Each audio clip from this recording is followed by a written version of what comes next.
What's up, friends? Welcome back to Rooted Wisconsin. Appreciate you for clicking another episode. Grateful to have you here. Today's episode is with Patrick Durkin, outdoor writer based in Eau Claire, Wisconsin. Fantastic career, really fascinating conversation. Longtime writer for the Green Bay Press Gazette, Deer and Deer Hunting Magazine, and current MeatEater contributor. Patrick has a really cool career and just a really cool take on the craft of writing and just overall reflecting on life. Excellent conversation, and I'm excited to share it with you. Big shout out to our sponsors at Carouser, NA Beverages, delivered right to your door. Epic Mortgage, people-centered, human-centered mortgage services, and Genuine Lynn, custom apparel and one-of-a-kind trinkets. If you appreciate what we do on the show, if you dig the episodes, support our sponsors. That's the best way to support us, along with clicking follow and subscribe. After you enjoy the episode with Patrick, do just that. Hit that subscribe button. Thanks again for being here. Here we go. Patrick Durkin. As the years have passed, so have the ways. We've tried to lift our neighbors. Where did the love go? Where did the talk end? We need some help to make this better again. He reached out to me a few years ago, and I was still writing in the Press Gazette. I can't remember what I wrote, what column it was, but he reached out and said something, and then next thing you know, I was up there doing a little fishing trip with him, just floating down the I think it's like the West Branch of the Chippewa, way up in Sawyer County, and we had a good day. Yeah. And his wife was teaching a course that day at some local school. I think it was basket weaving or some kind of thing with locally grown fibers and branches and stuff. So my wife, I dropped her off at the class, and John and I went fishing. Then later in the day, Brendan and Penny paddled down in their canoe and met up with us, and we finished the rest of the trip that way. And we've been friends. That's been like 10, 11 years ago now. So yeah. That's awesome. Yeah. Yeah, I love John. He's such a good guy. Oh, he's... One of my favorite parts about John is talking with him with those glasses that snap together. Oh, yeah, right. They'll come together and they'll be apart. And they'll come together and they'll be apart 30 times in your conversation. I love it. But he's just such a good guy. Yeah. That's cool. Well, and he loves debating. I don't debate on Facebook, guys. The practice I try to follow as a writer is that, Samuel Johnson, he's this great English author and philosopher from back in the 1700s. I keep a quote of his on my desk. It says, "No man but a blockhead ever wrote except for money. No man but a blockhead ever wrote except for money."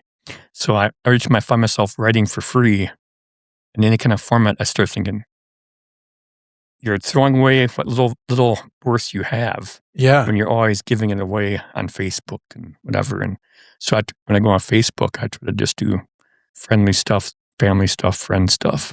I don't do politics. I don't divert myself. I stay on those things where you don't get paid. And so as soon as I start having to think about something, well, now you're thinking, this is what I do for a living.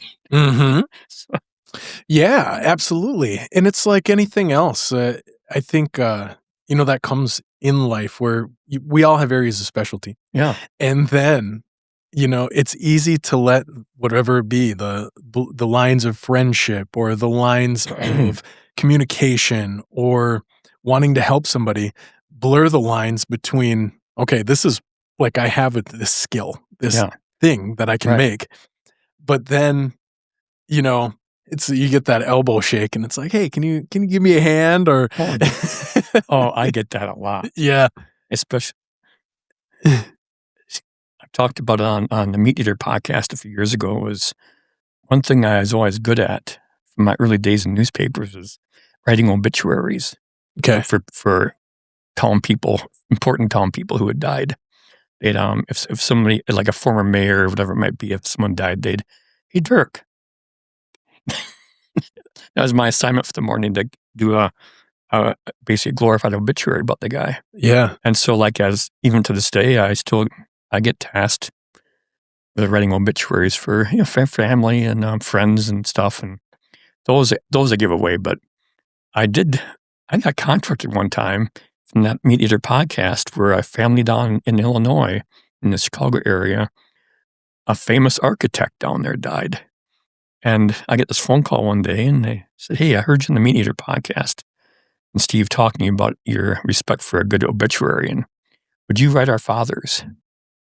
And I'm kind of thinking, I don't have time for this. Yeah. As if I was just about ready to blow it off. My younger brother, who's much more business savvy than me, says, "Well, ask them how much they'll pay you for it. Just ask them." Oh, good idea. He says, "And just tell me your rates." And he said, chances are, if this guy's an architect, they probably have money, and they won't even blink at whatever you pitch. So just make it your standard pitch. So I did. Didn't faze him. He said, "Sure, they'll pay that." Nice. And you thought it was going to be a, "Hey, can you do this for $50 type deal?" Right. Yeah. Well, that's where I'm now 70, and I often get haunted by this comment my dad made to me years ago. God, this was when I was in my 20s. I remember being shocked by something somebody had done. Some public figure. I couldn't believe they did whatever they did. My dad looks at me and says, "You know, Pat, in these days you gotta realize not everyone thinks like you." And I've never forgotten that I have this naive feel for people. And I often tell people too these days that I've learned with my wife that if she doesn't like someone or has suspicions about someone, I perk up and pay attention, because She has the gauge on it. she is much better about sizing people up in the moment. And combine that with the ease of not putting the amount of value on your own work that you do on others. That's a natural thing for a lot of people, right? Definitely. So you're coming like, why would anybody give me $5,000 to do this thing, Right. Even though this is what you do for a living, Yeah. it's still something you always fight with. That's a powerful quote, though. One of my kind of core pieces of what I live by is a similar sentiment. It's just that I might be wrong. And I got it from a song. I got it from a song by a guy named Paul Thorne. Yeah. And he kind of frames it through the lens around religion for his song. There's a couple other things. But in life, I think it's a great way to approach life, because I have a tendency of the things that especially when I was younger, I had a tendency of the things that I hold dear and truly believe, we fight for those things. And I think that's important to do. Yeah. But at the same time, tunnel vision comes in really easily, and it's my way or the highway, and I'm right, and the kind of that steadfast thing. Yeah. And I don't know, as I've gotten older and, hopefully developed as a human, I try to take that lens more often about just, truly seeing what the other side could be, whether that's somebody I agree or disagree with, whatever, politically, socially, fiscally, whatever. I try to see the other side, and I think that's really valuable info. Yeah. How long ago was it you think your dad told you that? I can pretty much pinpoint it down as being, I'm pretty sure I was still in the Navy, so it was probably back in the late 70s, so about 45 years ago. That's amazing. Yeah. And I think to this day I'm still kind of that way. Like I say, I watch my wife quite often in certain situations and think, well, what's her take on this? And ask her, because a lot of times she won't say anything unless I ask her about, it comes to those kind of things, because she defers to me that, well, these are people you're working with, you should know, and she's not going to contradict something that I feel, like I'm comfortable with it. Yep. Until it comes to the point where she knows I'm getting ambivalent about something, and she'll say, well, Yeah.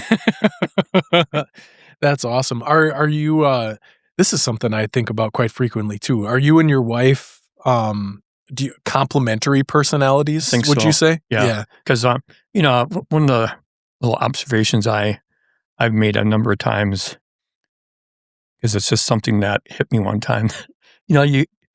I read the book years ago during my Navy days. I read that War and Peace book. Yeah. And I don't remember much about it, but I do remember one part in there where they're talking about this one couple that got married, and they'd been along in the marriage far enough to where they were finishing each other's sentences. And I thought, when my wife finishes one of my sentences, I'd say she has about a 99% chance of getting it wrong. Mm-hmm. We don't think alike. When I'm saying something, she'll start assuming she knows what I'm about to say and gets it wrong. She'll finish my thought for me and go, that's not what I was going to say. Mm-hmm. Yeah. But I think that's, so like when I hear terms like soulmate, those kind of things, I think, I'm not sure we fit in that category. I think ours just we have a certain respect for each other that play off each other's strengths and weaknesses, and it works for us. But when I hear people saying that they never fight with their wife and that kind of thing, I think that's not us. Yeah. But it's never.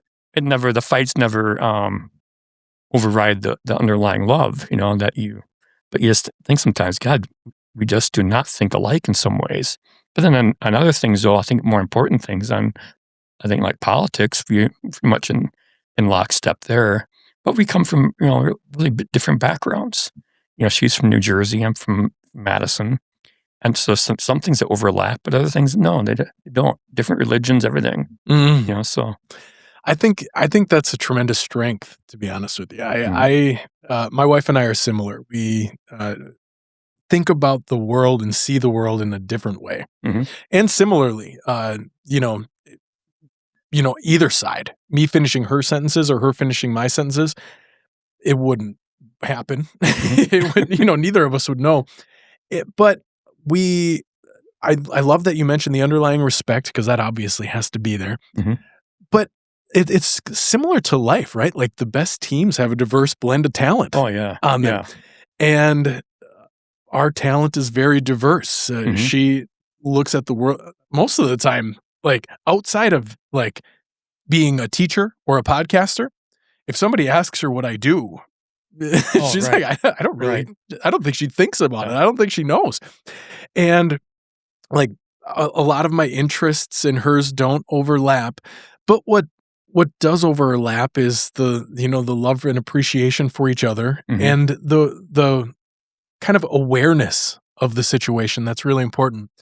And when you contrast that with, you'll see, people, couples, husband and wife that have similar interests where they, their thing is the same and they do it all together.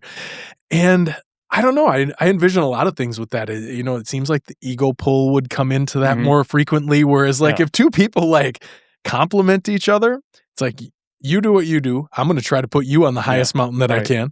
I do what I do. You put me on the highest mountain you can. And we come together to create this force. I don't know. It's valuable. Yeah. How long have you been married? It was just 45 years back in December. Yeah. Proof is in the pudding, right? Yeah. That's awesome. And it's, it's one of those things I always find it fun to talk and think about, the way different people go through life and how that contrasts with mine. And like, I've always been faithful. It's just not something that I just know it'd be such a sign of disrespect. Oh yeah. And just it brings so much grief. I think, God, that just wouldn't be worth it. And plus she'd kill me, Yeah. Yeah. I couldn't imagine the burden that you would bear. I can't either. And then at the same time, I remember one time back when Tiger Woods' marriage fell apart, and this coworker of mine was saying he was a reprehensible human being. He really condemned what Tiger had done, the infidelity he'd committed. And I said, on the other hand, it's easy. I like Mark Twain, and Mark Twain has these great, just wonderful quotes I always envy. And one of them was, the weakest of all weak things is a virtue that hasn't been tested in the fire. And I always think it's easy for me to be judgmental of people like Tiger Woods. He's very handsome, striking individuals. I can't imagine what gets thrown at them. I mean, the temptations that come in front of them. Where a normal-looking 5'8" guy like me, that's not my life. I don't have people, bowing to me and trying to seduce me and all that kind of stuff. It's never happened in my life. But I look at guys like him. They're famous. Everyone knows who they are when they walk to an airport. Can you imagine what their life is? It's not the same kind of experience we have. So I have a hard time getting all judgmental about, because I think we don't know what they have turned down and pursued and all those kind of things. I don't know that life. And I mean, look at different eras that people lived through. I remember reading about England in World War II, when the husband would go off to war and the wife would be left behind. They knew even in London, living in London, they could die tomorrow too. And so there was a lot of people that just, when their husbands and wives when they weren't together, they slept around. And because they knew this might be it for them. Mm. And who knows what kind of torment they're living, being apart from each other like that. And so I just have a hard time judging that. I think I read about it, I find it kind of, wow, that's interesting. But that's about the extent of my action on it. I'm not going to act on that. Well, they did it. 100% agree. Absolutely. That's a really unique example for me, because Tiger Woods was one of my childhood heroes, and I really looked up to him, and I feel the same way about it. I couldn't envision myself doing it, but you don't know everything else that comes into that situation. I have to assume that when you meet the person you decide to marry after you achieve a certain level of success, there has to be a constant watch out and probably a lot of reality about more of a transactional scenario than a just committed, respectful scenario.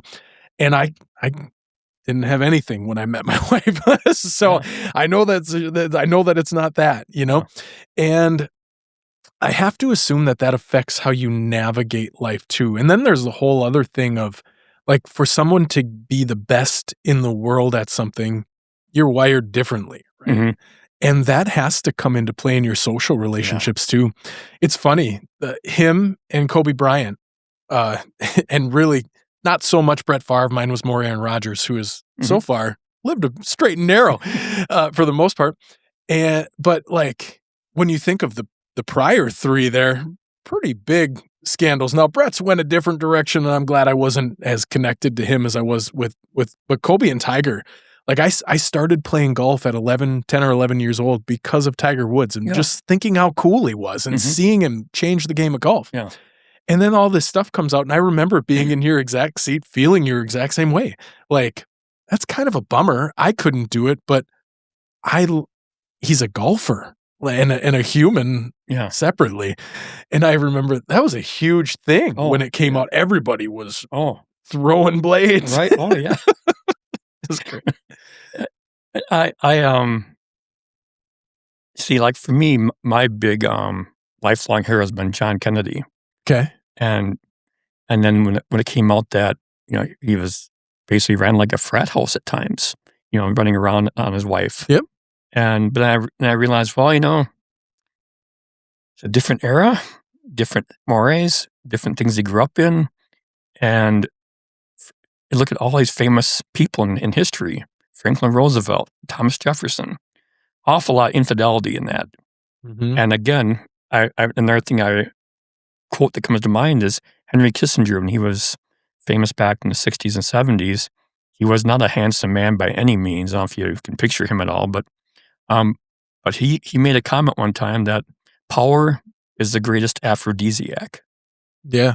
And I thought, we sit here and get all judgmental of these people, but I think my takeaway, my bottom line is on those kind of things is, they're human. And if there's judging to be done, I'm not going to do it. I think I'm not the judge and jury. I'm not in a position here to offer a whole lot of anything that they would ever care about. Yeah, yeah. I doubt those guys, if they knew who I was, they wouldn't care. Yeah. But I don't respect those sides of their personalities or of their life. On their hand, I look at the way they loved words, the way they could put craft words together and express ideas. I mean, for God's sake, this country's had some wonderful people, smart people that could craft, the Declaration of Independence and could deliver a speech like the one that Kennedy gave when he was inaugurated, and the one he gave when we decided to go to the moon. I watch those guys speak and I think, oh my God, what talents! Mm-hmm. I just envy it how good they were on the podium. I mean, Great orators have always yeah. fascinated me. Yeah, so I think, well, they're human. They also have their bad sides, and I think we all have things we could work on. Yeah. We all live in the glass house, the proverbial glass house. Right. That's a great segue, man. Let's talk about where your passion starts into writing. How did you realize that was going to be something that you enjoyed and wanted to do? I kind of came by it. One of these realizations were I was going into the Navy back in 1975, and I was set on the thing I wanted to do was, my idea at the time, I wanted to be a firefighter. My dad was a firefighter. His dad was a firefighter down the Madison Fire Department. And so I thought, well, that's what I want to do. So I went down, and I knew in that era, the best chance for a white guy with no affirmative action thing, that kind of thing, you'd have to find a way to get on an equal footing. So if you wanted one of those jobs, the best way for a guy like me was to the military. And so I joined the Navy because they had this great, it's called a hull maintenance technician. They taught you firefighting, they taught you damage control. They also taught you lots of great trades like carpentry, sheet metal work, pipe work, welding, all these kind of great skills. And so I thought, man, when I come out of the Navy, I'm going to have all these great skills and be able to get into the fire department. I'll have all that background. And my dad, meanwhile, was looking at the same stuff that I brought home from the recruiter, and he was a big guy on public service. And so he'd been in the Army, he'd been in the Coast Guard Reserve for years. Anyway, he's looking at all my material. He says, the Navy has a journalism program. And he's reading about it. I said, you're as good as you write. You should look into that. He recommended that to you? Yeah, he recommended that to me. And I, like most 19-year-olds, didn't listen to him. I went into the Navy, got all the damage control training and all this firefighting work. And Dad's point, being a firefighter, this was his career, he knew when it comes to hiring someone, they wouldn't care what you did in the Navy. So do this for yourself. Once you have the Navy background, that's all you need to get a fire department job. They aren't going to look and see that you were trained in firefighting and damage control. Just say you're in the Navy. And he said the Navy teaches everyone basic firefighting, and they do. Because if a ship gets hit, has a fire, you're not going to run outside and get away from it. You got to stay there and deal with it. So anyway, I didn't listen to Dad. I went into the Navy, did all the Navy jobs I had, but in the meantime, I was always writing home. I wrote so many letters. I even got to the point where I bought myself a manual typewriter. It was much faster to write letters on a typewriter than longhand. And in the process, I started getting feedback from friends and aunts, uncles, grandmothers, that kind of thing. And I kept hearing, as descriptive as you write, you should go into journalism when you get out. And I heard that enough times, I finally started to realize that Dad had been right, that he had a pretty good insight into me. And so when I got out of the Navy, I was still applying for firefighter jobs, but I thought, I'm going to try college for a semester again, see how I do. And if at the end of the semester I'm doing okay, I'll probably stay and get my degree, then worry about my first job, But by the time I got out of college 3 years later, because I had some college before I went in, by the time I got out of college, I was doing well enough in journalism between writing and copy editing where I stayed in journalism. And it was funny, years later, because Dad's idea was that by that time, by the time I got out of the Navy, Dad was the mass and fire chief, the guy who hires firefighters. So I would have had an in, you know. I had the Navy background. I was a top student in college. I had almost a straight A average, but when I came back out of college. And so I really had an in, but I decided, well, I like this enough for me to make it a career. And so I stayed in journalism, got hired at the Oshkosh newspaper, and went from there to Deer and Deer Hunting magazine up in Appleton at the time. And by the time Dad was off the fire department, I was in a career, and years went by. And I remember when he was still alive till let's see, 9 years ago, almost 8.5 years ago. When Dad was probably in his mid-80s, I said to him, if I'd listened to you, I'd have been retired 10 years ago with a pension. And here I am still working, Yeah. Then I think, well, must be what I do, because I'm 70 now. I'm still working, but I think I was one of the last people to really realize I had a talent in writing that was good enough to where I could make a living at it, and I have, So, but I've always been a big reader, and from the time I was in I remember in second grade being in I still remember our second grade teacher, Carolyn White. She had every student in the class had a little rocket ship, and there's a little mural across the front of the class, and it had like the stratospheres, different things that a rocket could go up through. And so like we all had a little rocket ship. Every time you completed a book, your rocket ship would go up that wall a little bit. And I still remember to this day, so this is like 1962, to this day I can still remember me, Sue McGinnity, and Lisa Eckert were the top 3 students for reading books, and we were up just fighting each other to go up that wall before the other one could. Nice. Yeah. And I think to this day I still have a lot of those kids' books from my childhood, like Davy Crockett books and the Hardy Boy books, those kind of things. And I just really realized, well, I was a sickly kid, so I spent a lot of time sitting in bed reading. And I think that just kind of helped shape who I became. This idea of, there's always something to be learned. There's always different perspectives to glean. And I always read nonfiction more than fiction, and just always had an interest in history and always kind of things that helped me as a journalist later in life, where I could, just recall things I'd read. Mm-hmm. And I was never the smartest kid in the class, but I was always, at least good enough to hold my own, and sometimes in your writing, pull stuff out of your head that you had from books you'd read years before that helped shape how you look at things, and gave you examples of things that you kind of pull into your writing. And it's just always, to me, kind of a fun part of my work that I can still think of things that I read as a kid that informed my thinking, decades later. Mm-hmm. What a blessing to find it. Oh, yeah. Especially after a nudge in the direction, Yeah. and you still kind of went down the path.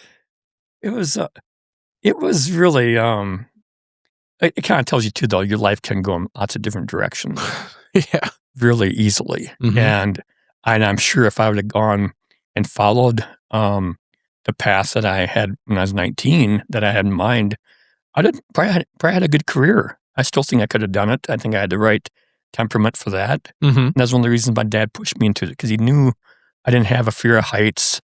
I didn't have a fear of the kind of things that some people deal with. And he thought for firefighting that I had the right personality for it. And just from what he observed, and it's one thing I learned too, is that when you're a kid, you don't have any respect for what your parents do. At least I didn't. I didn't really appreciate what Dad was accomplishing in his life. It wasn't until I was, an adult myself and really could start seeing some different things I had navigated, started to really understand that guy.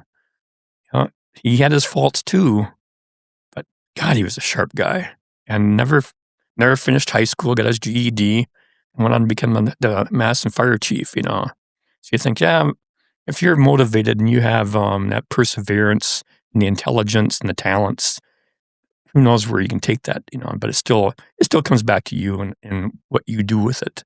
Mm-hmm. And other people can't do it for you, and they can get your foot in the door, but once you're in there, you better not make them look bad, so. Yeah. Yeah. I mean, well, especially in the career you ended up choosing, right? The proof is so immediate and in the Geez, pudding, You're being, that's one thing I always respected about that is it's being evaluated every day.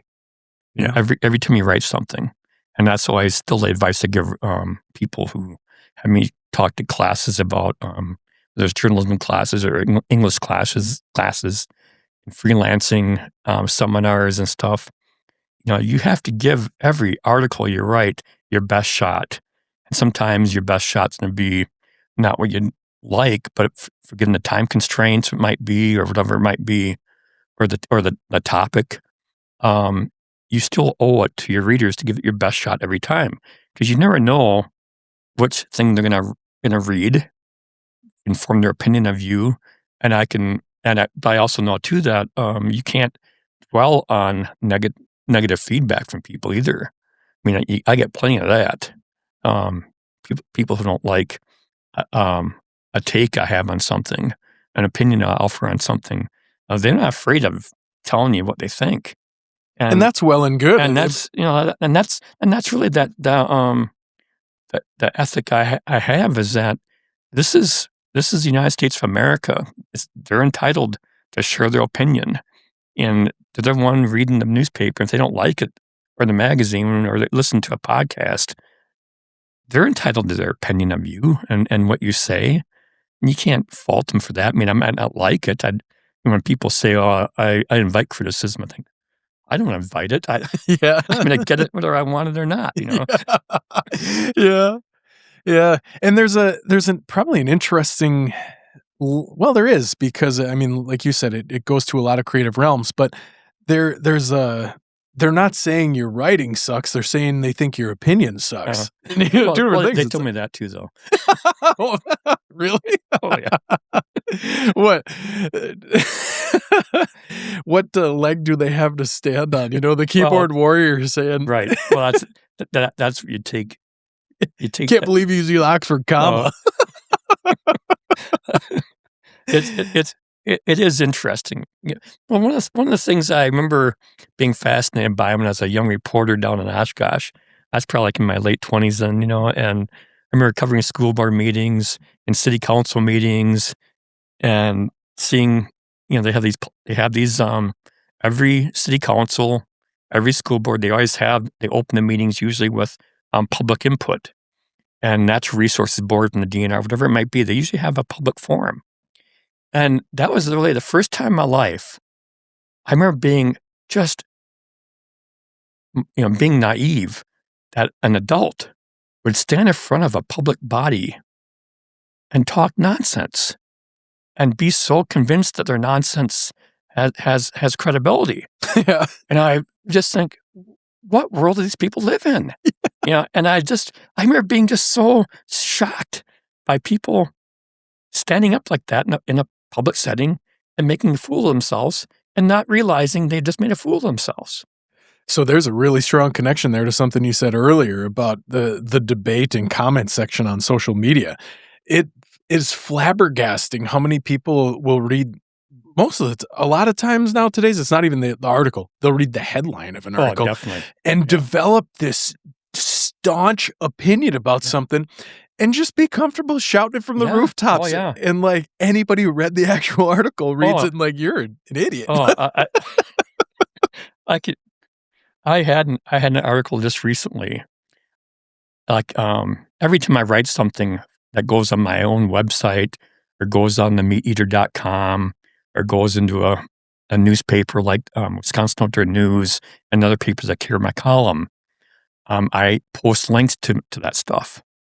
And I wrote a column just recently about chronic waste and disease in Wisconsin and how it's interesting how our counties with the absolute best deer habitat are also the counties with the worst CWD problems. Mm-hmm. And I put a lot of time into that article. I don't call it research, I call it homework. because research, I was thinking of scientists and all that kind of stuff. You're following a certain program and then peer review, all the things that involve research. I look at my stuff as mine's more like homework, where I'm reading up on stuff and interviewing people. I remember writing this article, really investing a lot of time into the facts behind it and putting it out there. And then you put a link on Facebook. And I tell you, Brad, what I think about when I see the comments that start coming in is basically all I did was throw them a chunk of meat to chew on. By saying, here, go read my column. Here's a link to it. They don't bother with that. They just go straight to that chunk of meat about the headline and just start chewing on it. And after the first comment or two, it just devolves into this pit where they just start, just picture these dogs down this pit fighting. And it's just like who? Pat Durkin? Who's that? Even though they're responding to my original post, 100 comments later, 200 comments later, they're just turning each other apart. I'm not even part of the picture. You're an ancillary piece, yeah. Yeah. And that happens so often. I just think, God, that's where it gets frustrating sometimes. You want to provide information for folks to chew on, to think about. You realize so many of them, they have their mind made up, and they aren't going to be swayed. And so then it's easy in those cases to get discouraged. But I also believe in the idea that you never know who's reading your stuff. That's one of my lifelong lessons. And that you'd like to think that, well, yeah, the ones you're hearing from in that Facebook forum, there's probably many more people out there who are not like that, who actually did read the column. And then they're busy too, though. You can't expect them to weigh into that mess and get in the middle of that. They just... Well, a lot of them are sitting there, they actually read the article, and they're sitting there doing the same thing we are, looking at the comments and being like, look at this jackass. It doesn't even pay to talk to this person. Right. And that certainly happens. I mean, it happens with the podcast too. My mission is long-form content. I think there's a lot of value in it. At the same time, our attention span is compressed, and social media amplifies those fringes that are willing to hop in the comment section. And like that provides them a platform. But there's a whole other group out there that's taking in the full form content, getting something out of it, and then making it theirs. Yeah. And that's the logical people that you meet walking around town all day. Because if that didn't exist, we would walk around town and our personal communication would resemble social media communication. And really, those two worlds don't resemble each other. And that's important, man. And I think, I don't know, I spent some thought time on that about like how that is part of the,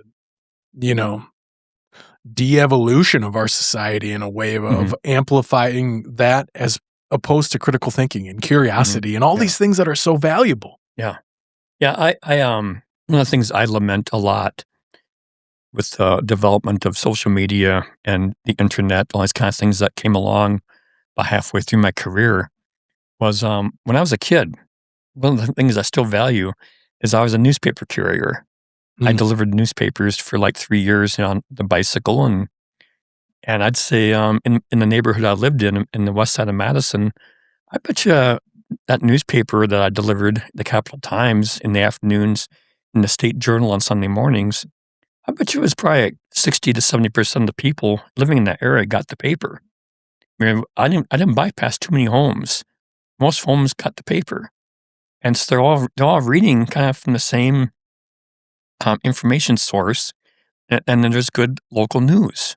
I mean, papers covered the schools, city council, county board, all these kind of things that are the community. I look today and I think there's no local coverage, at least not much. Yeah.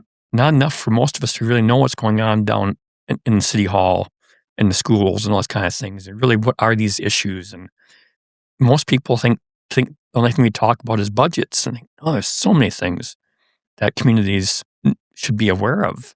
And those forums are now taking place. The social media is the medium it's happening, but the path to gaining knowledge isn't the same for the user journey. Right. It's It's that. It's like people see the headline, read the comments. Then if they get to the point where their curiosity is Yeah. piqued, then they go to the article. Yeah. Let's flip that. Yeah. Let's reverse that. Well, yeah, it's that's a good point. It's like, ready, fire, aim.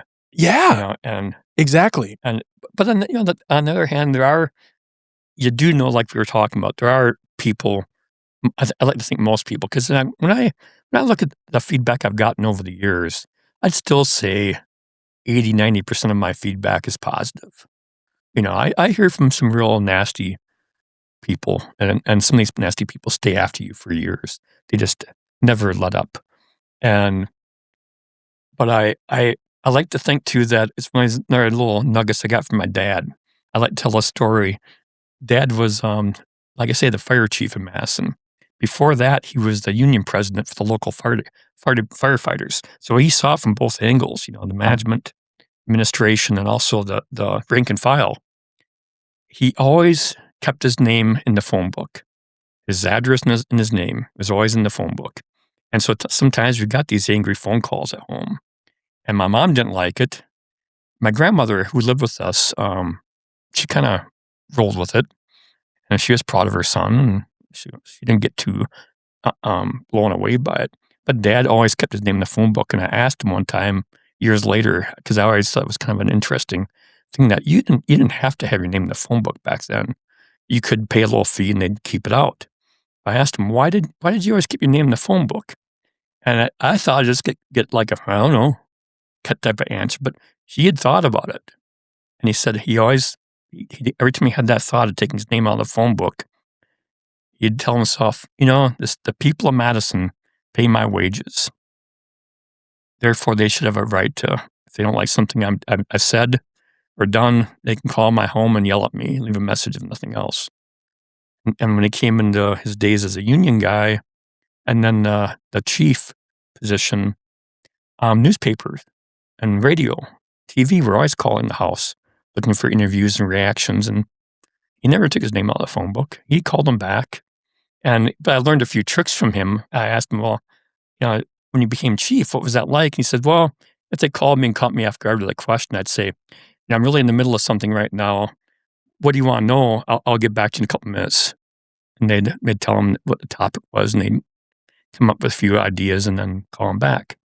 Now that was clever. That's smart. If you cannot, if you don't have to act and react in the moment, why? Just give it a little thought first, and then, because like for me, even being asked a simple question, I was thinking how many times I'd say it differently if I had a chance to reflect on it first. All the time. Most of us aren't that great off the cuff. Some people are, but most of us aren't. Especially in those emotionally charged situations that he's facing. Right. What's fascinating about that, though, along with this conversation, is I bet there was times along that journey that when that phone rang, he left the conversation with a different perspective, whether it was a package delivered effectively or not. There was probably things he found along the way that he wouldn't have thought about, wouldn't have done, wouldn't have considered if he didn't get those phone calls. Yeah. And we're missing a lot of that. We get these echo chambers of I'm right. And then, we turn off the comments, right? Yeah. Or like, that's kind of where I am with social media. I very rarely go through the comments. Oh, right. When I was telling you about earlier, I know I only scanned maybe a third of them because it's got it's just so repetitive and just mind numbing, Yeah. And I don't know how people live like that. And I always like to quote, and then one of the little things I wrote on my typed out and printed off and stuck on my desktop was a line from Chris Christopherson, "To Beat the Devil," the song "To Beat the Devil," and basically, you gotta hope that someone out there cares. That if you spend your time talking to people and thinking they all don't care, no, you gotta think that some of them do care, and so you keep saying it. You keep putting information out there, hoping that someone's going to care. And I think a lot more people care than we think. So that's why I keep reminding myself those days when I'm just feeling beaten down and not making any headway with certain amount of information I'm trying to provide. And for much of my career now, it's funny for me. I look back and think I've been writing about chronic wasting disease in deer for 25 years now. And I think, what did I write about the first 18, 19 years of my career, Jeez. Yeah. How did that door open? Was that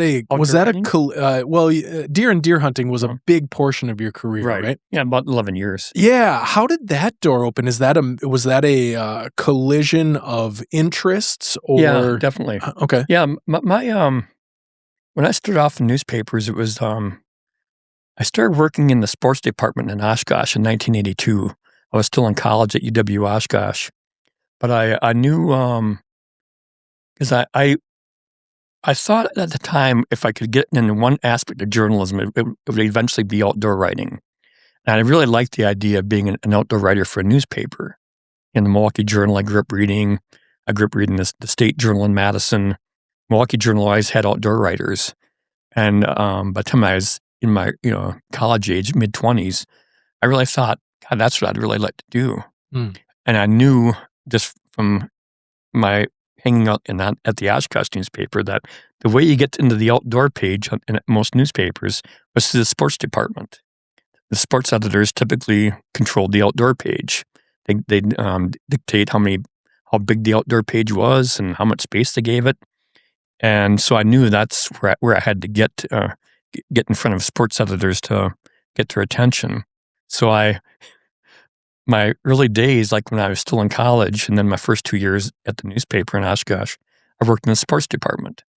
And anyone who knew me thought that was kind of laughable because my interests in sports were basically the Packers and Badger hockey. I played baseball as a kid. I wasn't too bad at it, but I didn't know how to keep a box score and or how to score a play. All the things that baseball nuts know that stuff. I didn't know anything about basketball. But I thought one good thing about journalism school, it teaches you that if you're a good reporter and you take your craft seriously, you can cover anything. Mm. At least, get through it.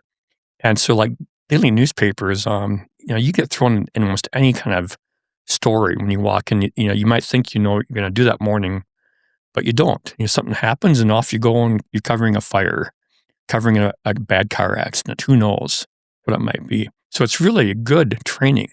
And the sports desk was really good training because you're spending your Friday nights taking box scores from local high schools and writing up a quick description of the game. And you do that over and over again. And you get pretty good at that kind of stuff. But I knew for the long run, I couldn't do sports writing for a living. It just wasn't my passion. But I knew if I keep pecking away at this, they'll give me occasional cracks in an outdoor story. And so that's what I started doing. But then about a year or two into my full-time work at Oshkosh, they let me have the outdoor page. Well, then I went nuts. I really gave them a lot of free time, making sure I had good articles in the outdoor page, even though my main job was elsewhere. I covered the school board down there and that kind of stuff. And because I went from sports to the local school board, and then I became the weekend editor and had a few real embarrassing moments doing that. One of my favorite stories I can tell you, Brad, was I was on the desk the night of the big stock market crash in 1987.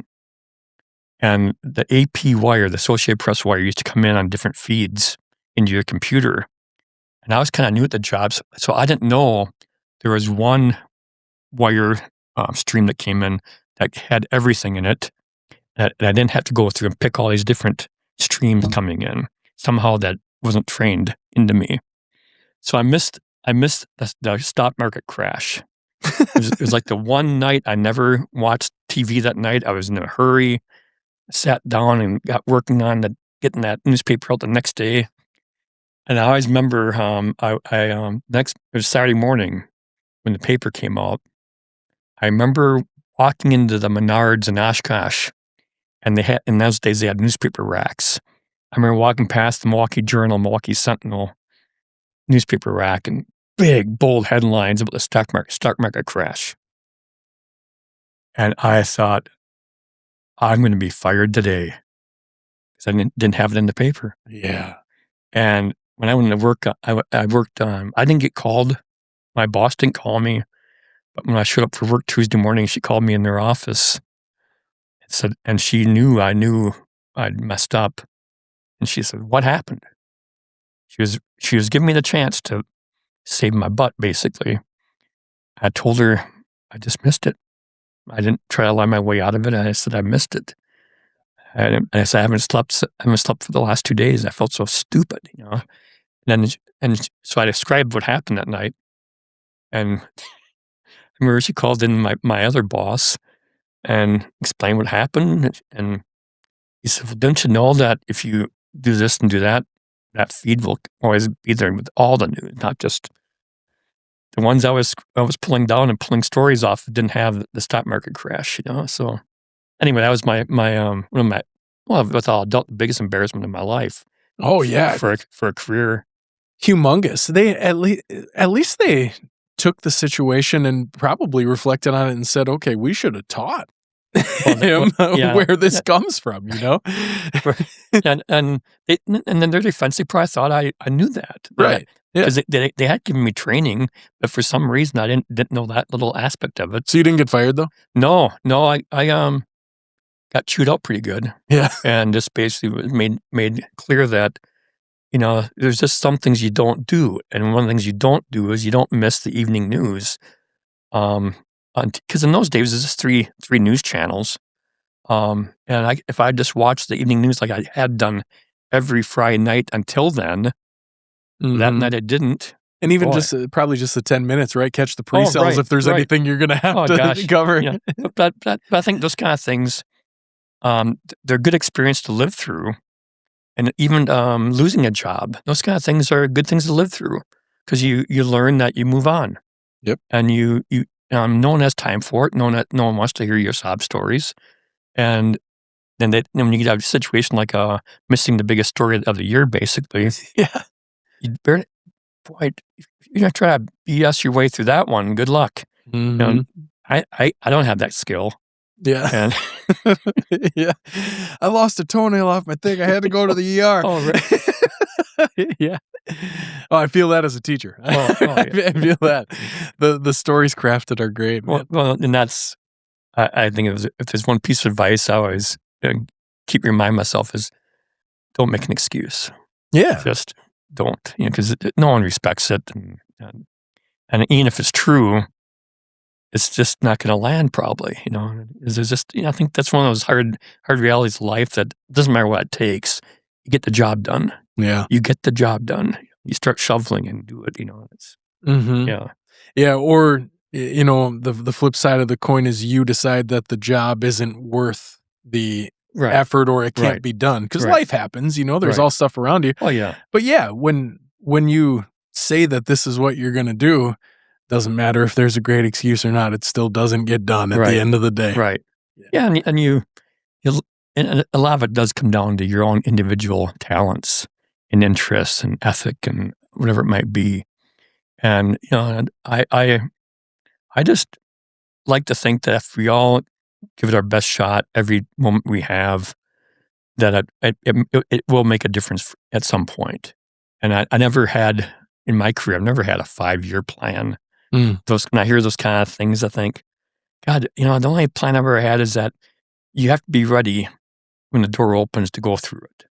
And so the only way you can do that is just come into work every day and work your butt off.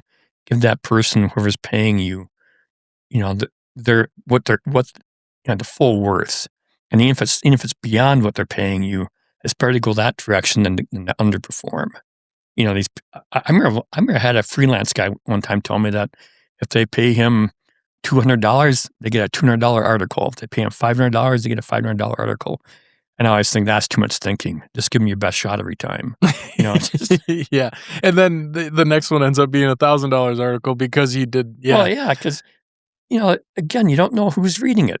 It could be your next employer, and they might remember that one shoddy piece of writing you did one time, and they'll never forget that I kind of had a good impression of him until I read that, So, yeah.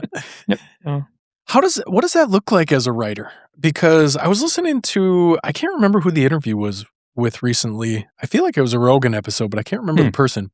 But he was a writer, and I vividly remember him saying that the max he can write is about 3 hours a day. Wow. And then the rest of his day, talking about putting intention on your job, he would purposely do things in his life that he knew would breed creativity from him for the other 5 hours, because 3 hours a day, you got a bunch of time to fill. Yeah. But he would intentionally do things other than write because he knew it would recharge his creative batteries. Yeah. So what is working hard, quote unquote, look like for you as a writer? Well, that to me is always interesting, because there are different ways, different disciplines in writing that are so different. Like when it comes to real creativity, I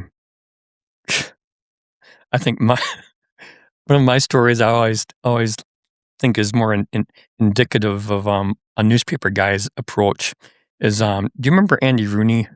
He was on CBS for many years. Yeah. He gives these little commentaries at the very end of 60 Minutes. Yep. But his background was newspaper writing, journalism. He was a correspondent in Stars and Stripes during World War II. A real accomplished reporter type guy. I remember him saying at 60 Minutes one time how the average, or maybe it was in his column, because he also wrote a newspaper column for decades. But at some point, he wrote this column. I think it was a column where he said, the typical news story goes like this. A reporter shows up for work. He's walking past the editor's desk, and the editor says, hey, I have an 8-inch hole to fill on page 3. Give me 8 inches on last night's school board meeting, for example. He says, and that doesn't have to be very good. Just fill that hole. Yeah. And that's why it's an expression now that's kind of lost in time, filling the hole. Yeah. And that's always one of my little things is, don't just fill the hole. Make it good. Make it something that's worthwhile. And that it can be clipped out and put on a refrigerator, maybe. Yeah. People did that kind of stuff. They always clip out. That's always a high compliment for me. If I'd walk into some building in the DNR and see somebody posted my column and thumbtacked it to their cubicle, that was what higher praise can you have? Yeah. Or going up in a deer shack someplace and finding some old crinkled up deer and deer hunting magazine article stuck on the wall. And my friend Doug Duran down in southwestern Wisconsin, you walk in his farmhouse, there's lots of the old Green Bay Press Gazette pages stuck to his wall. Because I think his sister lives up in this region, so she'd save these newspaper pages for him when I write about hunting down there. Mm-hmm. And so that for me was that's still a high compliment. Anytime I walk into Doug's farmhouse and see those things still hanging there from 15 years ago, that's I take pride in that. But to get back to your question, one thing great about newspapers and that background was you just knew there's no time for writer's block. When you had to crank out something before 11 o'clock in the morning and lose your job, basically, if you fail and don't deliver, you're not going to be there very long. So it's funny how when there's a gun to your head, you will produce. You produce, and if you can't, you're not going to last long in newspapers. And a lot of people don't. A lot of people didn't. I mean, they learned in college that this wasn't for them. They were the more creative type writers and stuff, and they probably don't work well in that environment. But then I think I know my limitations. I can't write fiction. I think I can do pretty good writing, reporting on stuff and analyzing stuff. But that's not really creative writing. But I think where my creativity comes in, if there is any, is that I like to think that I write clearly, and that's easy to follow my writing.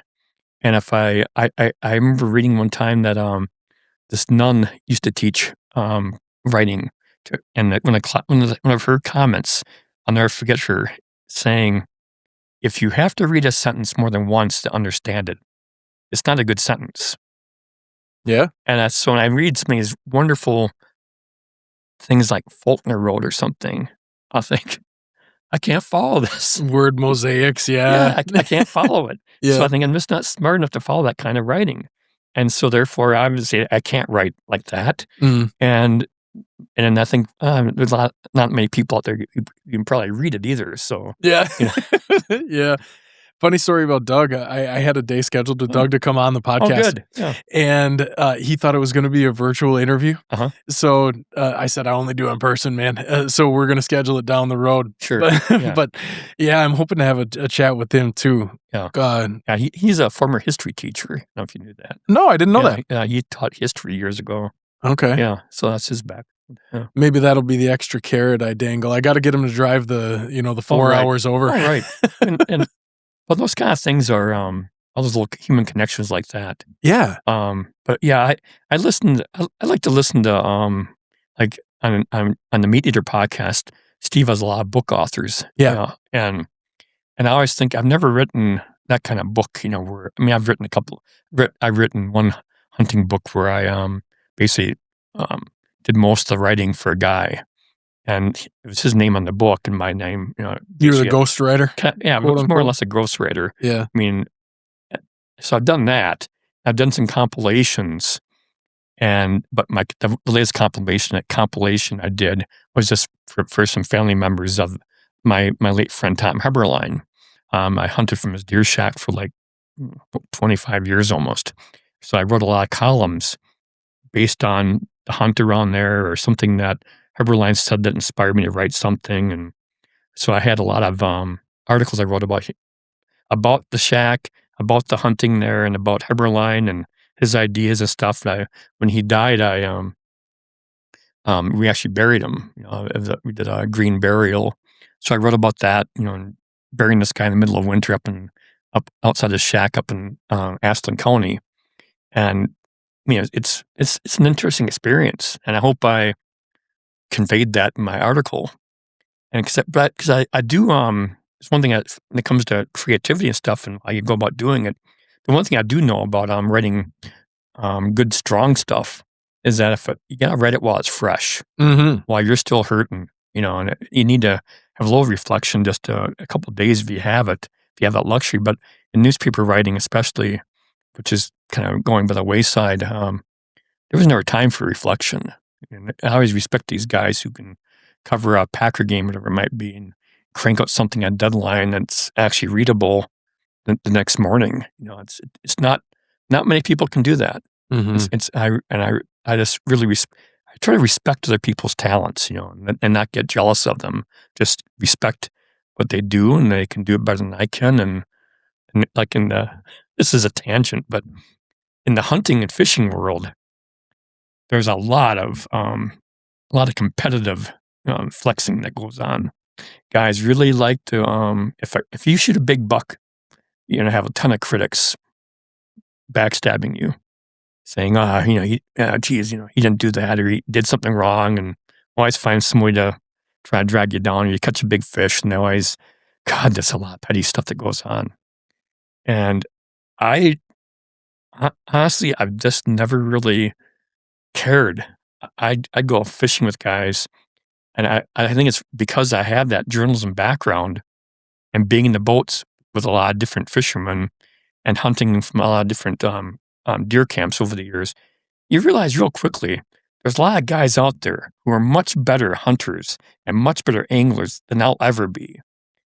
And I don't have a problem with that. I just realize when I get around them, I think, boy, this is their passion. They're good at it. I mean, they outfish me any way you can think of. They'll outfish me. And I still prove to myself pretty regularly. I'll take my wife out fishing, and a friend who guides will take us fishing out in this area. And we'll go back later in that day, fish those same spots, and strike out, or not catch as many, whatever it might be. But you start realizing and appreciating, well, we all have our talents. And this guy, that's his primary thing in life, I think, sometimes is fishing or hunting, and it dominates their world. Yeah. And mine, I think I've tried to really I think my thing that dominates my world is my reporting and writing. And I'm still doing it. I could have retired now, 5 years ago, and it's not. I'm not What I find interesting these days, though, is I realize I'm not as productive as I was 5, 10, 15 years ago. Sure. I've slowed down, and I think it's because I'm just slowing down, physically and mentally, and the time's creeping up on me now. Sure. And again, though, I don't dwell on it. I just think this is life, and I keep doing what I'm doing, and motivation probably shifts a little bit too, right? Right. Because Yeah. it comes to a point when there's a mind barrier that you cross there when you're doing it for you and not for anybody else, Mhm. and that changes your motivation. Yeah. You know, it's not paying the health insurance. right. It's not doing this. You do it because you care about Right. the product, and that's a Yeah. whole different ballgame. Yeah. Yeah. And I still, the one thing that's constant is that desire to do it right, do the best shot every time. And I think my problem so much these days is I get into a column or get into an article for MeatEater, and I want it to be good, and and at the same time I'm trying to tell myself, you've earned some evenings off. Yeah. You've earned some weekends off because for decades I didn't take much time off. Yep. I really cranked it for years, especially as a freelancer, but also as a full timer on a staff at magazines and newspapers. Because I always had a work ethic, and I still do. I still think there's value in the work ethic, real value, and people who don't have that, and they say, well, my family's more important, or this more important than I. My view is always, well, I hope I'm teaching my kids a work ethic too. That nothing comes easy. Mm-hmm. And if it comes easy, well, you have, maybe you have the means, but you just don't have to. I mean, maybe you come from a wealthy family, you inherited something. That's not something that I know of anything of personally. Got lucky. Yeah. You got lucky. I spend a lot of time thinking about that because I live on both sides of the aisle in that realm. Mhm. I'm so driven at times to a detriment, right? Like it's just like I relate. I don't take the time to reflect and probably make some decisions that wouldn't have been made if I would have been a bit more patient or something like Mhm. that. But I constantly am pushing the ball forward. Mhm. At the same time, and this really changed when I became a dad, the family thing is what shifted my mind a little bit, where like I try to collide the two worlds when I can to provide that image of, and my little dude's only 4.5, so like he's getting used to taking in the world. Mhm. But I try to instill these things about like, right now he's in this big Go Fish thing. He's got this Go Fish pack of cards he loves, and he could play it all day long. Yeah. So immediately when I come home from work or something, it's, Dada, can we play? Can you play with me? And sometimes it's yes, sometimes it's no. But when it's no, it's the conversation of, okay, all these other things have to happen in life too, buddy. Oh, yeah. And there's stuff to do. Right. So I really want to see you. I know we haven't seen each other all day. Will you come cook dinner with me? Mhm. And then we do something together and very shift good. the frame. Very good. So I wrestle with this because it's I've grown to the point where, and I don't know if grown's even the right word, I've gotten to the point, like kind of where I sit today, is I just try to be really cognizant of where I put my attention, and then wherever I make that decision to, that gets it. Yeah. And it gets that same drive, that same motivation that comes from, oh, I'm doing this to make $1, or I'm doing this to make a difference. Right. It gets the same motivation. So the work, like the intention or motivation around it, doesn't change throughout the day. It's like I wake up like a golden retriever, man. I'm ready to go in the morning. So from when I wake up in the morning to the time that I give myself an hour before bed to wind down, anything that I decide to do in that is going to get that same tenacity, that same thing. But and I'm still not there. I don't know how to identify the areas correctly. You know what I mean? Like or like proportionately. And I work on it constantly. I don't know. It's something that's on my mind a lot. Yeah. I know my daughters I have 3 daughters. They're all like basically late 30s, early 40s now. and they have their own kids, and I have 9 grandkids, and I they parent differently from the way my wife and I parented. But I'd like to think that I was strict as a parent with our kids, but I like to think they always knew I loved them. I don't think if they ever doubted that, I'd be hurt and surprised to hear that they sometimes wondered about that. Because I loved them. I loved having kids around. One of the hardest moments for my life was when our oldest daughter got to be went to the high school graduation, and it wasn't just the fact that she individually was going off to college now, graduating high school and then soon off to college. Is the idea that this part of my life is now winding down. Next year it'll be Ellie, and 2 years after that it'll be Carson, and then all 3 of them will be gone. And just that awareness that all of a sudden that big part of my life that was so vitally important and so much something I really loved. I loved having the kids around. I mean, they might not have thought that some days, but I really, man, I loved it. It was fun. I can still picture so many little things in my head, images of them walking down the driveway in the winter, braced against the snow, to go off the school bus, and you think they're just little kids, basically, and now they're young mothers, and but I think as people, we never stop struggling with all these different conflicts and obligations we have. So let me ask you this. As a person who will be in your seat in 14 years, that's why I struggle with where to put the time and energy, because I know I'm going to have that feeling someday. I have it sometimes already, right? Where like the little nuances of what they do happens for a while and then it's gone. Yeah. It's gone forever. So I feel it already, and I get a wave of emotion every time. Oh, yeah. Yeah. And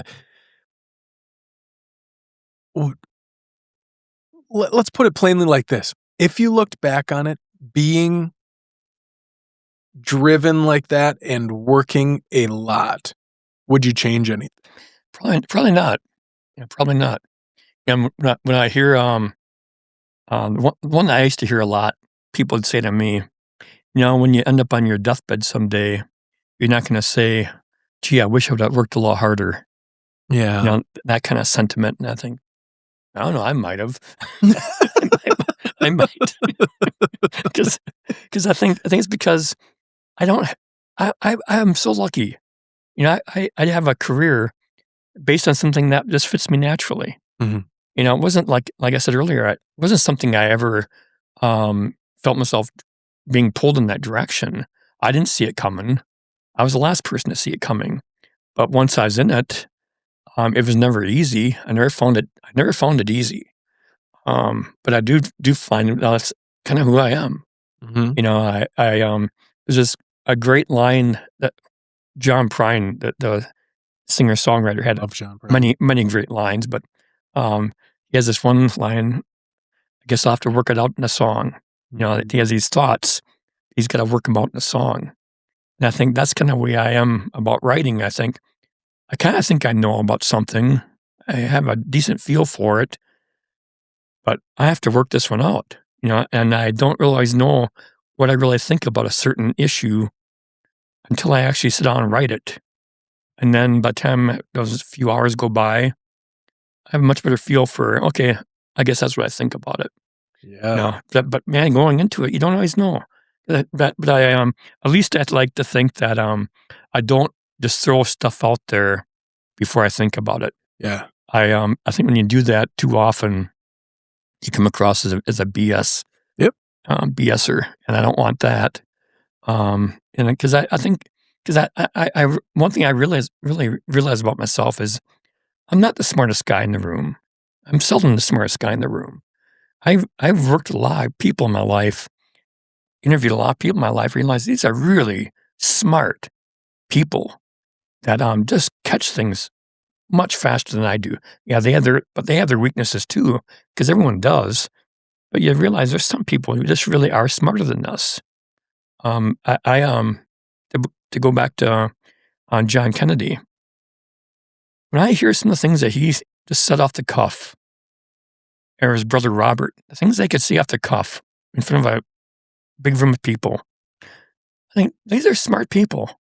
Mm-hmm. I don't think I can match that, and maybe it's because they came from money and had experiences we don't have. Like they would go, like John Kennedy would go off and visit different parts of the world when he was a young man and learn these different cultures and what matters to them. Learn some more of their histories, and then I think he and his brother Robert both had times they went around parts of the world with this Douglas, the great justice from that era. And can you imagine how many of us have an opportunity to tour with a Supreme Court justice? Yeah, experience That's not something that most of us have. Mm-hmm. And so again, I try to think, well, I don't have that background, but I do have what I have, and I think I've capitalized and profited from the few talents I have. Control what you can control. Yeah, right. And just not be, I think the biggest thing that I see so many people hanging up on, and it preoccupies the way they go through life, is envy. Mm-hmm. They envy what other people have, and they're jealous of what other people have. I think that is so destructive. And, I always think if you just put a little time into working on these things you can control and the things that really do interest you, you'll be so much happier. Whether it's just going down working for a political campaign, if you don't like the way our world is going right now, well, do something constructive, like go down and hand out leaflets or do something at campaign headquarters. Do something to make yourself useful, not just to yourself, but to other people. Yeah, instead of getting stuck in that hole of envy. Yeah. Because envy is just, it's so destructive. Yeah, especially when it gets to jealousy. Like there's a certain amount of placing on a pedestal that I think can be good. Sure. For direction. Yeah, right. For aspirational stuff. Yeah. But when it gets to the point of when it's like, oh, you have that, why don't I have that? Right. That's so destructive. Oh, yeah. And then I don't know what to tell people when I can see it, when I can see that is what's motivating them. I just think, God, what will you achieve by spending all this time worrying about whether or not that guy really got that buck honestly?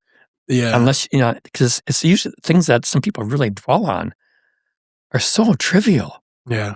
I can't imagine anything more trivial than some of the things that they hang up on. And then it gets to the non-trivial though, and that's where the adage comes into play of there's no bank vault behind the hearse.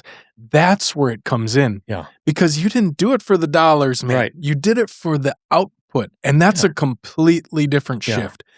And that's where I think like if lack of motivation is a thing, I think that's one of the main drivers is that there's no connection to actually being passionate about what you're trying to achieve. Yeah. It's all just about the achievement. Yeah.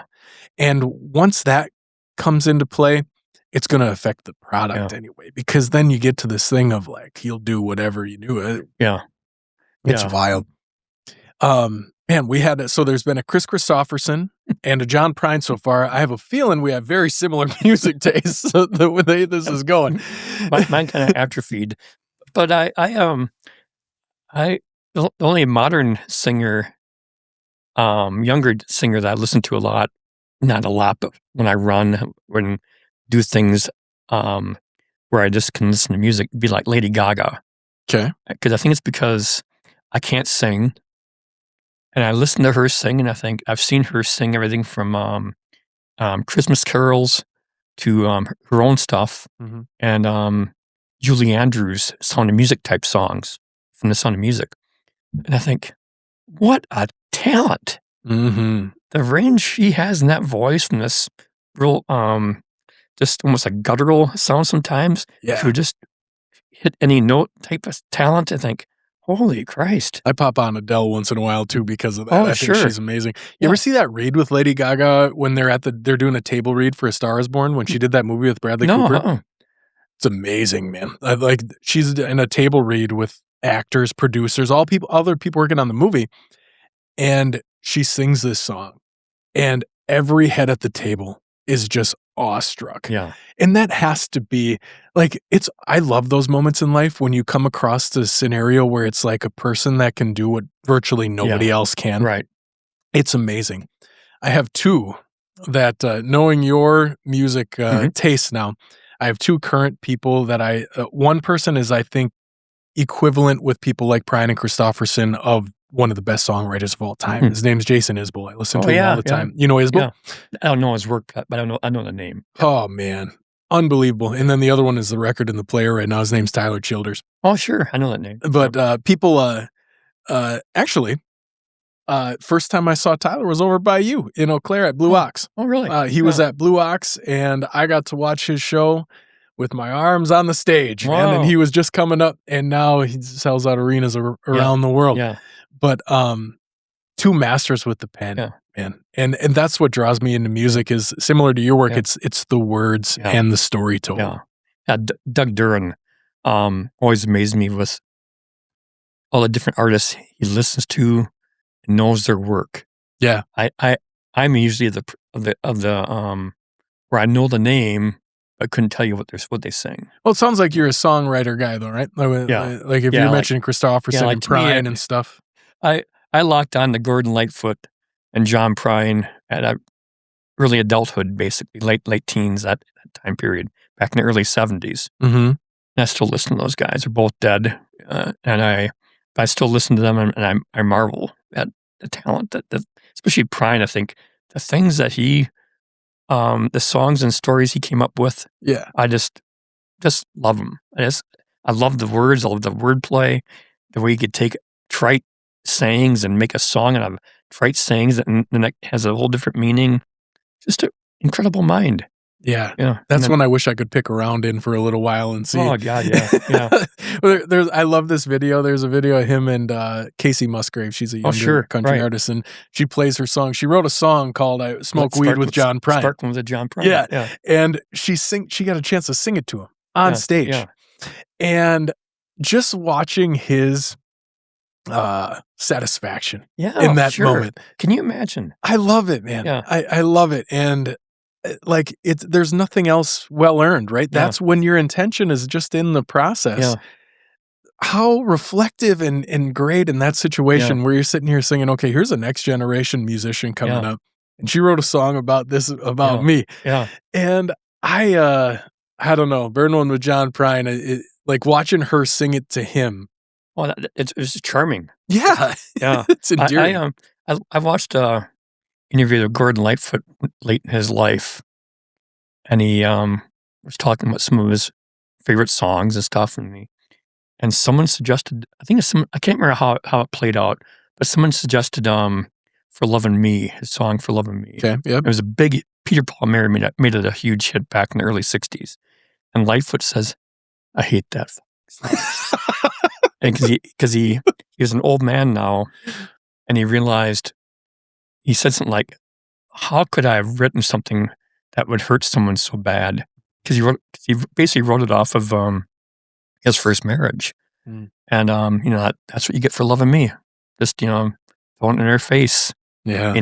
He was this brutal, a brutal treatment of his first wife where he was out cheating on her. And that's what you get for loving me. But he got to be late in his life, and he never played the song again. But he was still playing it, like 25 years ago.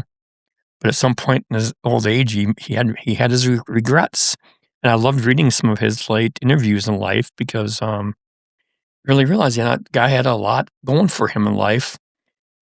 Almost threw it away in a few cases. Yeah. But then talked about it courageously late in life about some of his regrets.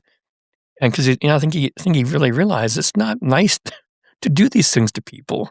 In the moment, you might think you're justified because you're mad or they did something that made you mad. But boy, do you really want to hurt them that bad in such a public way? That's the fascinating thing about that career path. Someone that does it their whole life, like, man, 20-year-old me is a hell of a lot different than almost 40-year-old me. Yeah. And someone, especially a songwriter who oftentimes, they're bearing their soul, whether it's a story that they're telling adjacently or like directly about them. Yeah. There's an Isbell song like that too. It's called Cover Me Up. and he's sober now, but he obviously wasn't at the time. And it's a song about, doing things that he didn't want to at the time or didn't control, and a real song about it. The song's unbelievable, but I've seen a couple times where he's a little bit more reluctant to play it now, and I think it's probably because of a similar thing, right?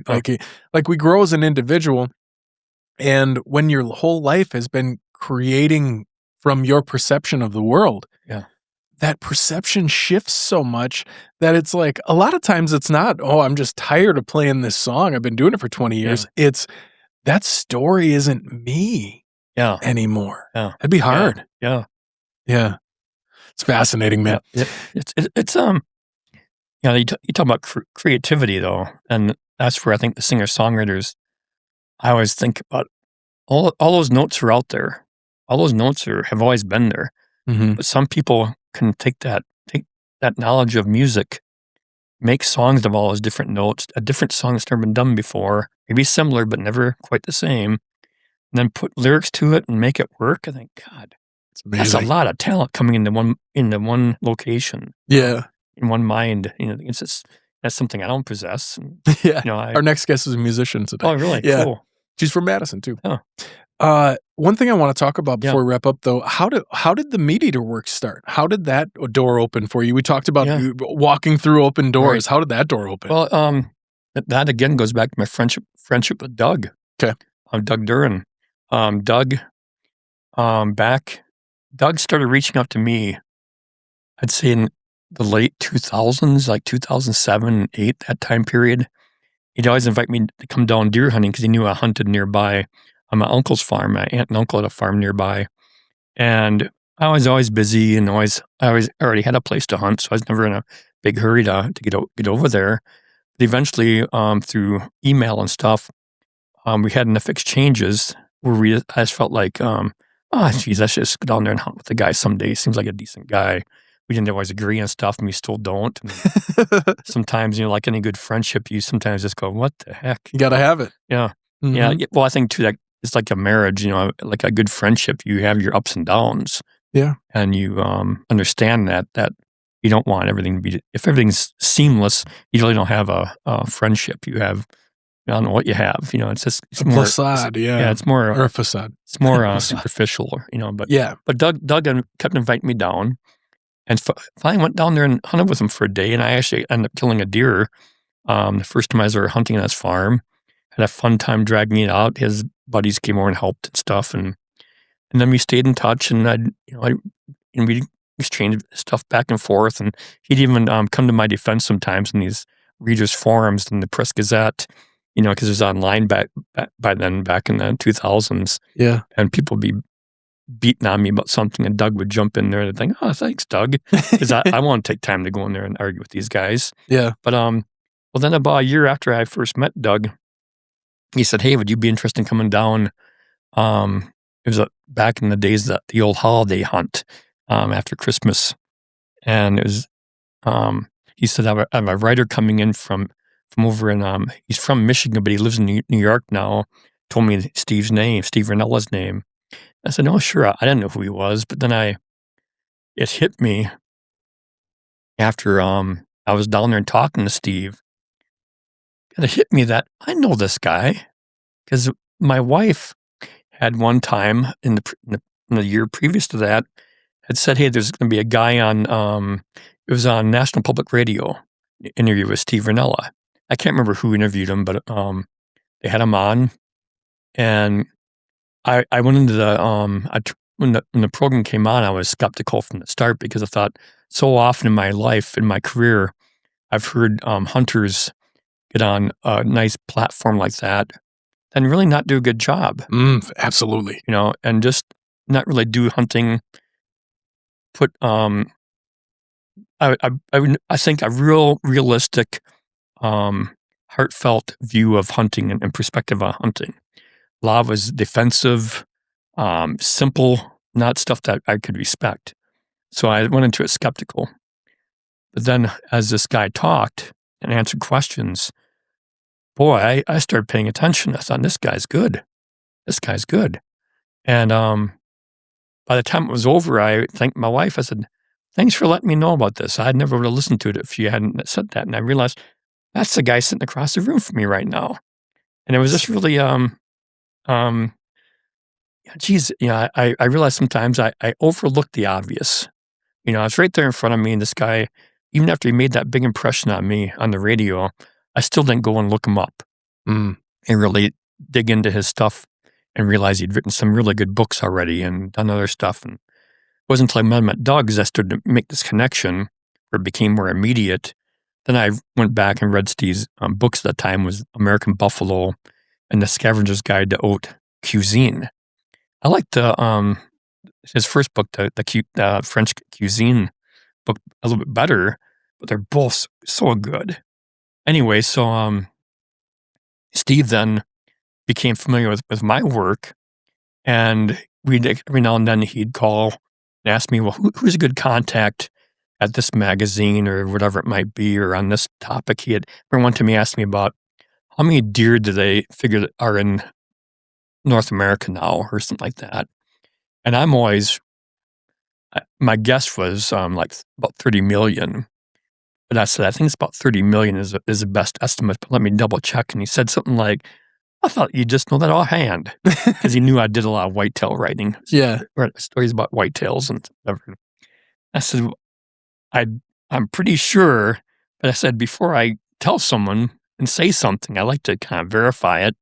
But it ended up being that was just like 25 years ago or 15 years ago now. So it probably would hold up as a decent estimate. But anyway, we had those exchanges every now and then. It wasn't a lot, but just enough to where he's aware of my work. And then as MeatEater started growing, I think it was around 2018, they pretty much did the full relaunch of MeatEater, the MeatEater brand, and made it into what it now is. Mm-hmm. And at the time we were recording a podcast, this is back in March of 2018, and we're in between podcasts, but we're going to do two of them. And right before we start the second one, he says, before we start, he just out of the blue says, do you want to do some writing for us? Because we're going to start doing this. He explained a little bit about what he was working on to get this thing. He had some people approached him to start this. They were investing in him and creating this media company. He said, yeah, I'd like to have you write for us. And I can tell you, Brad, at the moment, I was not looking for extra work. I was really tapped out. I had commitments in so many different places. And I was already working, 60, 70-hour work weeks all the time. But I was smart enough in the moment to just say yes. And I remember when I said yes, I was thinking to myself, I could tell at that time, this guy's going somewhere. And I thought, you don't say no to Steve Ranella. For a guy in my position, I thought, you get a chance to work for Steve Ranella, work with him, whatever it might be, you'd take it, And I think I was old enough by that time too, though, that I didn't want a full-time job anywhere. I just wanted to keep freelancing. And I think he probably didn't want a guy my age as an employee. Yeah. It's just a reality of life that when you get to be in your 60s, they aren't looking to hire you full-time anymore. Mm-hmm. Anyway, so that's how I got is basically that chain of events. One of those things that I will often say that just like a good friendship or a good marriage, you don't get there overnight. Mm-hmm. You don't just you can't force those things. If you force those things, you're probably gonna end up in trouble. And I never forced myself on Steve, and I think maybe he appreciated that I wasn't always chasing after him, trying to get in his good graces. He probably also appreciates a writer's writer, right? I think he probably knew that. Yeah, because I think he knew he'd read enough of my stuff by that time that he just knew I was serious about my craft and took the stuff seriously, and I wasn't going to just write something for the sake of writing it and just to make a buck, And I don't. God, there's lots of ways you can make a living in writing, but boy, if you're not true to yourself, the one thing I really like about people and readers is that the people who matter get it. They know they can sniff out the BS real quickly. Yeah. And you know, when they talk about things like, well, animals, they pick up on our vibe. You know, they understand. If you think animals do, people are getting better at it. Yeah, right. Yeah. You can know a few people, but most people see through it pretty quick. Yeah. And that happens all the time in the hunting industry. Yeah. I'm a huge outdoorsman, and I've never been called into much of the outdoor content Yeah. because of the facade that it creates, and it paints these pictures and is ego driven and is like all about inches and bucks Oh, and right. pounds and Right. fish and stuff. And none of it ever resonated with me. I was lucky enough to grow up in a house where outdoor activity was normal, you Yeah. know, and I grew to love it because I love doing it. And like when I hear your story about hearing Steve on NPR the first time, I firmly believe that that's why it's grown to the place it has, Yeah. because this is a great full circle moment to end the episode on. It Uh-huh. it is about the thing. And I'm sure that's what drew him to your work too. I mean, everything I've read from yours, from you, is the same. It's about it's not about more clicks, and it's not about a great thumbnail with a huge grip and grin Oh, right. picture Right. or something. It's about the actual thing. And that's, I don't know. I think that's why MeatEater's blossomed and Yeah. grown to what it has. I've said many times to Steve and about Steve that I think he's the best thing we've seen in my career to represent hunting. Yeah, agree. There's no one even close, in my opinion. Agree. He has that depth and that caring interest. Plus, he has just a sharp sense of humor. Just Yeah. the way he can convey his interest in stuff and make people laugh at the same time and provide that rich mix of intelligence and humor. It's a rare quality. Mm-hmm. And he, you know, he takes a lot of abuse and he just keeps on doing it. And I look at the guys he has surrounding him, and they're much the same way. You know, like I always laugh at I get a real charge out of Spencer Newharth, the guy who does the MeatEater trivia show, because when Steve's on the show and arguing with Spencer about a question, he's beating that crap out of Spencer sometimes with this humor and his attacking, and Yeah. and Spencer just doesn't say a word, just moves on. Yeah. You know, I think there's one thing that drives someone like me nuts is someone who just kind of listens and moves on. Unchanged. Yeah. So those kind of things, it gives that real human connection that I think. I have Kathleen Parker she's now retired, but she's a great columnist in the Washington Post for many years. But one of her little quotes that I just clipped it out and it's about, you know, in the end, all that matters is human connection. Yeah. And I really, I believe in that, you know, that we can have all these different arguments and stuff, but boy, when you find some people around you that you connect with, God, that's priceless. Absolutely. You know, and you can't force it, and it has to come naturally. And I just feel lucky that in the short time that I've known Steve, it's not short time, 15 years. Yeah. My career, I realize now, is winding down, and I make these parallels quite often. I came into running late in my life. I didn't start running till I was like 51 years old. Then I ran my first marathon when I was 55, and I just went on a tear for years where I was running marathons. And then as I got, in the last few years, I've had some health issues, so I can't run, at this time anyway, I can't run marathons, but I want to again. But what I find fun about it is one thing about running, and if you're running regularly and you're out there on these days with these running apps, you're always seeing your results, how fast you ran this race or that workout, whatever it might be. And what I started to realize about a decade ago is I'm documenting my decline, because running in those apps, it's all putting it all in numbers, and you're running just as hard as you ever have, but you're slowing down and you're slowing down and you're slowing down. And at first, when I started running, I was always going up, and I was finding like, well, I know I'm going to hit this point somewhere where it starts coming down, because I knew enough about running that age eventually catches up with you and you'll start slowing down no matter how good a shape you're in.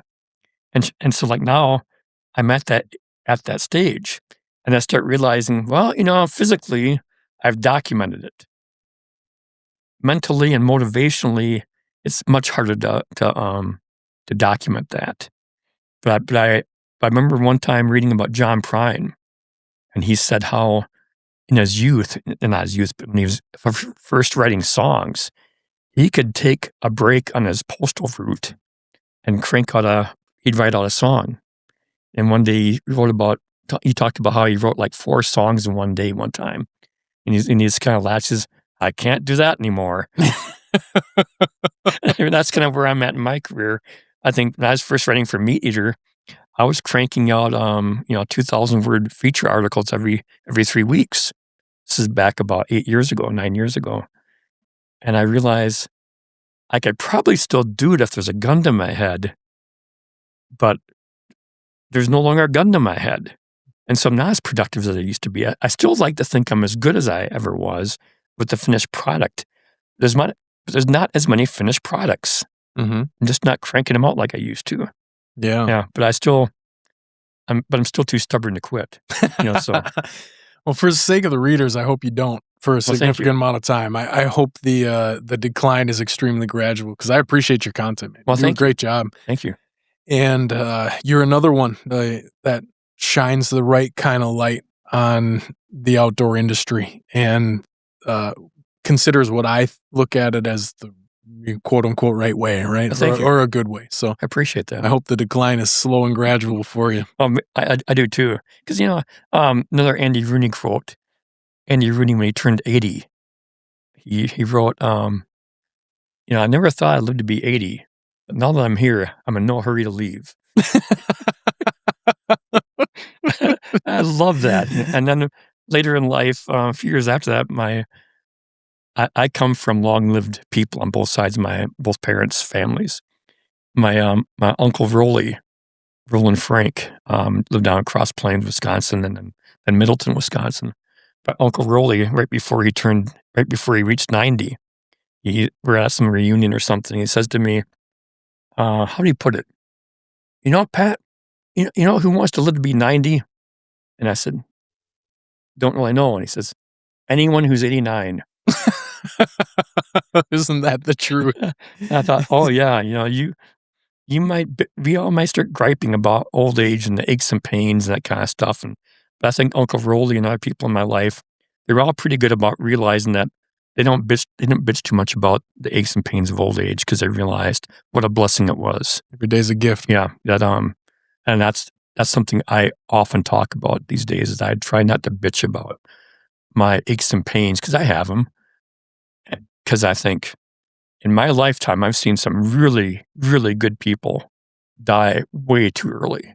Mm-hmm. Just never, ever had the life I've been able to live, as far as just longevity. But I think about all these talented people like Mozart, 37 years old and he's in the ground.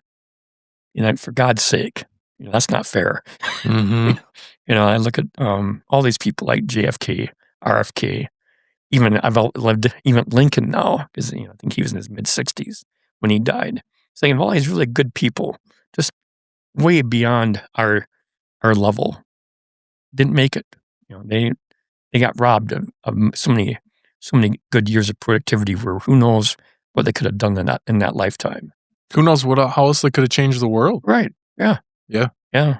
Well, it's I keep that in mind, and let's not act like you're somehow and anyone wants to hear you whining about arthritis or whatever.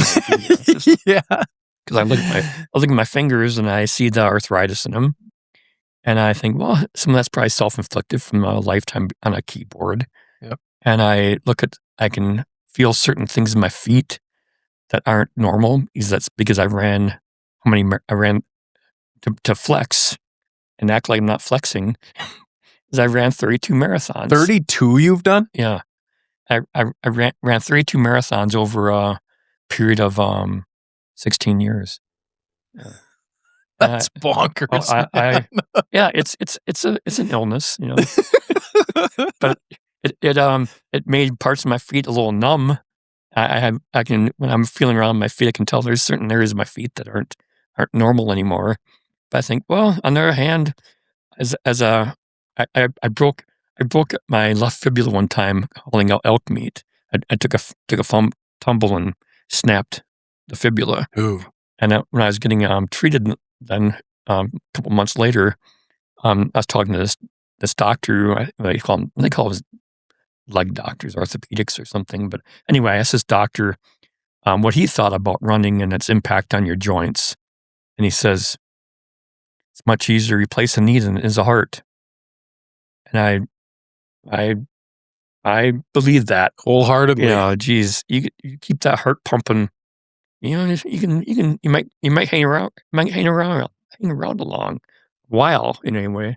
Good for the old upstairs too. Yeah, it is. All those kind of things that keep the blood flowing and keep you thinking, whether it's reading at night before you go to bed or whatever it might be. There's things you gotta stay engaged on. And I go to the gym at least 4 or 5 times a week, get on the treadmill and crank away at it. And I can't run a marathon right now, but damn, I want to, you know. And I ran 2 of them in 3 years ago when I was 67, and it's still fun to feel that competitive flow, even though you're finishing way behind the elites of the world, you know. And I was never anywhere near really high end stuff, but I was competitive. I qualified for Boston twice in my age group, and I took great pleasure in that and great pride in that. And then, but in the process, a fun thing about that, it helps you appreciate how much these elite people, what they can do. Oh yeah. When you know how hard it was to get where you got to at the speed you were working at, you look at what they're doing, and I think, oh, for God's sake, these are marvelous human beings. You know, specimens. And like watching any kid that's ever thrown a baseball, any kid that's ever thrown a football. You watch Aaron Rodgers or Jordan Love or Brett Favre, and what always amazes me, they don't wind up and throw it; they just flick it. You know, Aaron was the best to watch that. God, they just flick it. Yeah. And I remember one time that I got to tell you the story when I was still a young parent back, this is like 1994, December of '94. We're down in Tampa, and our family vacation, coincided with the Packers playing the Buccaneers. So I got 5 tickets, and this is the Buccaneers, and they weren't very good back in 1994. And so there's plenty of tickets available. So I got tickets on like the 35, 40-yard line and only about 20 rows up. And I'll never forget, Favre was in the end zone. He threw a pass down the field about to at least the 50-yard line to Sterling Sharp. It ended up being Sharp's last game. Hurt his neck in that game, never played again. But I still remember seeing Favre uncork that ball from the end zone, and it shoots past us at about 35, 40-yard line at head height, just in front of us. And you watch that ball, it hardly had a trajectory, just like a laser. And I remember just going, wow. I never really, on TV, I never really understood what kind of physical strength, arm strength that guy had to do that, you know. And I think so often we watch these games, watch these people doing these miraculous things, and we don't really appreciate it because we're seeing it on TV and whatever. You don't really make that human connection again. How talented some of these people are, you know. And so that's why it's one of my little things I weave into my writing, is that in my thought process, is that we can't all be Brett Favre. And whether it's fishing or hunting, there are Brett Favres in the fishing world. There are Brett Favres in the hunting world. I'm not one of them. Yeah. I had Dan on a while back, Dan Infault. Oh, yeah. Talked to him about hunting. Talk about knowing there's levels to a game, you know, of scouting deer. Oh, yeah. Yeah. But that's good, man.